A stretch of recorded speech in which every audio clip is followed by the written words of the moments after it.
નવરા ટુડે ન્યૂઝમાં આપનું સ્વાગત છે। છેલ્લા 4 વર્ષથી નાસ્તા ફરતા અમદાવાદ શહેર સેટેલાઇટ પોલીસ સ્ટેશનના વિશ્વાસઘાત છેતરપિંડીના ગુનાના આરોપીને શોધી કાઢી પકડી પાડતી વારસિયા પોલીસ ટીમ। ગુનાનો નાસ્તો ફરતો આરોપી નામે હિતેશ કુમાર ઉર્ફે ઘનશ્યામભાઈ હરિઓમ પ્રસાદ યાજ્ઞિક ઉંમર વર્ષ 50 ધંધો પૂજાપાઠ રહેવાસી L8 93 વિજયનગર માઈ માતાના મંદિર પાસે સંગુમ વારસિયા રોડ વડોદરા શહેરનાનું ઘણા સમયથી પોલીસ પકડથી બચવા પોતાના નામ સરનામા બદલીને નાસ્તો ફરતો છે અને હાલ તે વિજયનગર માઈ માતાના મંદિર પાસે આવેલ બગીચાના ખૂણા પાસે ઉભેલ છે, જેને બદન ઉપર પીળા કલરની હાફ બાયની ટી શર્ટ તથા કમરે કથ્થઈ કલરનું ફોર્મલ પેન્ટ પહેરેલ છે તેવી બાતમી હકીકતના આધારે તપાસ કરતા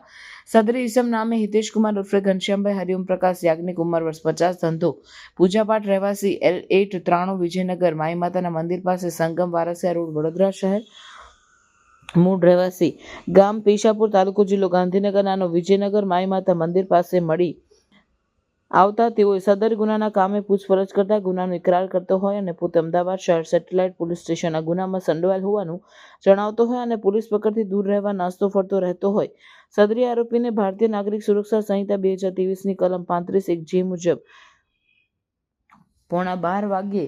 અટક કરી આરોપીનો કબજો અમદાવાદ શહેર સેટેલાઇટ પોલીસ સ્ટેશનમાં સોંપવાની તજવીજ હાથ ધરવામાં આવેલ છે, જે સદર ઉપરોક્ત કામગીરી ટીમવર્કથી કરેલ છે।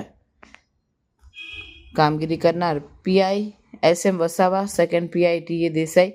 HC વિજયભાઈ, શંકરસિંહ, જુનેદ મિયા, મહેબૂબ મિયા, અતુલભાઈ, જયસિંહભાઈ, ધીરાભાઈ, હુરમાભાઈ, વનરાજભાઈ, આંબાભાઈ, ચેતનભાઈ, જગાભાઈ, નિતેશભાઈ, રાજુભાઈ, સતીશકુમાર, કાંતિભાઈ તમામ નોકરી વારસિયા પોલીસ સ્ટેશન વડોદરા શહેર।